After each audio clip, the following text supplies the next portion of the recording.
Bismillahirrahmanirrahim. Assalamualaikum warahmatullahi wabarakatuh. Alhamdulillahirrahmanirrahim. Segala puji dan syukur atas kehadirat Allah Subhanahu wa Ta'ala, penguasaan alam raya Maha Agung, Maha segalanya, dan yang telah memberikan kepada kita iman, Islam, dan keberkahan dalam hidup ini. Sholawat, salam, dan taslim selalu tercurahkan kepada junjungan kita Nabi Agung, Suri Tauladan kita Nabi Muhammad Sallallahu Alaihi Wasallam. Allahumma sholli ala Muhammad wa ala ali Muhammad. Sahabatku beriman yang dirahmati Allah Subhanahu wa Ta'ala, selamat berjumpa kembali dengan channel ini. Apa kabar? Semoga saat menyimak video ini sahabatku semua dalam keadaan sehat, bahagia, dimudahkan urusan dunia dan akhirat, rumah tangga yang sakinah, di lapangan rezeki, serta dilunaskan utang. Amin ya rabbal alamin.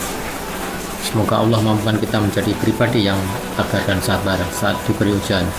Satu pesan dari kami, Allah Maha tahu betapa sakit yang hatimu rasakan ketika kamu sudah tak berdaya. Ingatlah bahwa kamu punya Allah yang Maha Kuasa. Sahabatku beriman yang dirahmati Allah Subhanahu wa Ta'ala, janji setan kepada Allah Subhanahu wa Ta'ala adalah menyesatkan seluruh manusia di muka bumi ini. Maka beragam tipu daya dan muslihat untuk dilancarkan bala tentara setan dan iblis agar manusia ingkar pada Tuhannya. Allah menegaskan perkataan setan dalam firman-Nya. Iblis berkata, karena engkau telah menghukum saya tersesat, saya benar-benar akan menghalang-halangi mereka dari jalan engkau yang lurus. Kemudian saya akan mendatangi mereka dari muka dan dari belakang mereka, dari kanan, dari kiri mereka, dan engkau tidak akan mendapati kebanyakan mereka bersyukur atau taat. Quran Surat Al-A'raf ayat 16-17. Salah satu cara setan menyesatkan manusia yakni dengan melalaikan manusia dari sholat. Setan akan senantiasa menggoda manusia agar sholatnya tidak sempurna, bahkan membujuk manusia agar ringan meninggalkan sholat. Karena itu Rasulullah Shallallahu Alaihi Wasallam bersabda, jika panggilan sholat adzan dikumandangkan, maka setan akan lari sambil mengeluarkan kepala hingga ia tidak mendengar suara azan. Apabila panggilan azan telah selesai, maka setan kembali, dan bila iqamah dikumandangkan, setan kembali berlari, dan jika iqamah telah selesai dikumandangkan, ia kembali lagi, lalu menyelinap kepada hati seseorang seraya berkata, ingatlah ini dan itu, dan terus saja ia melakukan godaan ini hingga seseorang tidak menyadari berapa rakaat yang sudah dia laksanakan dalam sholatnya. Hadis riwayat Bukhari. Sahabatku beriman yang dirahmati Allah Subhanahu wa Ta'ala, padahal sholat adalah ibadah yang paling utama dan yang paling pertama dihisab oleh Allah. Tentunya setan tidak akan mudah membiarkan manusia menyembah Tuhannya.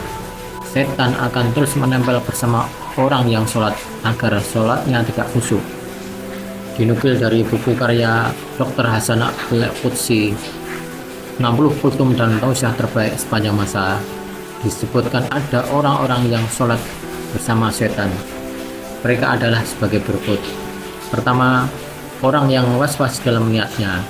Setan membuat hatinya was-was dan tidak yakin niatnya telah sempurna, mengulang takbir berkali-kali hingga imam rukuk bahkan sujud. Ia masih saja dipermainkan setan dalam niat dan takbirnya. Kedua, orang yang ingat ini dan itu. Saat tengah sholat, setan akan mendatangi manusia untuk mengingatkan berbagai urusan hingga sholat seseorang menjadi tidak khusyuk. Dikisahkan suatu hari Imam Hanafi didatangi seorang yang kehilangan barang. Ia lupa menaruh barangnya. Oleh Imam Hanafi, orang itu dianjurkan untuk sholat sepanjang malam hingga menemukan barang yang dicari. Namun baru setengah malam menjalankan sholat, setan membuatnya ingat lokasi barang tersebut. Ketika ditanya mengenai hal tersebut, Imam Hanafi menerangkan bahwa setan tidak akan senang apabila seorang hamba khusyuk dalam sholatnya, sehingga setan akan membuatnya mengingat apa yang ia lupa saat sholat. Ketiga, orang yang merasa ragu buang angin. Perasaan ragu buang angin atau tidak adalah sebuah gangguan yang setan hembuskan untuk mengacaukan sholat seseorang. Rasulullah Shallallahu Alaihi Wasallam bersabda, jika salah seorang di antara kalian merasakan hal itu, maka janganlah membatalkan sholatnya hingga dia mendengar suaranya atau mencium bau tanpa ragu. Hadis riwayat Ahmad. Keempat, orang yang tidak fokus dalam sholatnya. Setan akan membuat seseorang sedang sholat menjadi tidak fokus dengan mencuri perhatian, menjadikan orang yang sedang sholat menengok ke sana kemari, membaca tulisan di depannya, atau teralihkan oleh jaringan telepon genggamnya. Dalam sebuah hadis diriwayatkan oleh Aisyah radhiyallahu anha, ia berkata, saya bertanya kepada Rasulullah Shallallahu Alaihi Wasallam tentang hukum menengok ketika sholat. Rasulullah Shallallahu Alaihi Wasallam menjawab, itu adalah curian setan atas sholat seseorang hamba. Hadis riwayat Bukhari.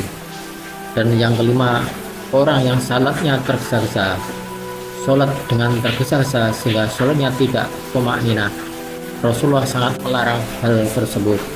Dalam sebuah hadis, Rasulullah Shallallahu Alaihi Wasallam bersabda, sejahat-jahat pencuri adalah mencuri sholatnya. Para sahabat bertanya, wahai Rasulullah, bagaimana mencuri dari sholat?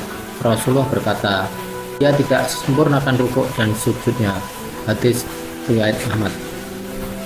Sahabatku beriman yang dirahmati Allah Subhanahu wa taala, dimanapun berada, semoga Allah mampukan kita menjadi hamba yang senantiasa berzikir dan selalu menjaga sholat di setiap waktu, selalu ingat kepadanya dan selalu tunduk kepadanya. Semoga Allah melapangkan rezeki kita, bahagian hidup kita dalam ketaatan. Amin. Alhamdulillahirabbil alamin. Barakallahu fiikum wa billahi taufiq wal hidayah. Wassalamualaikum warahmatullahi wabarakatuh.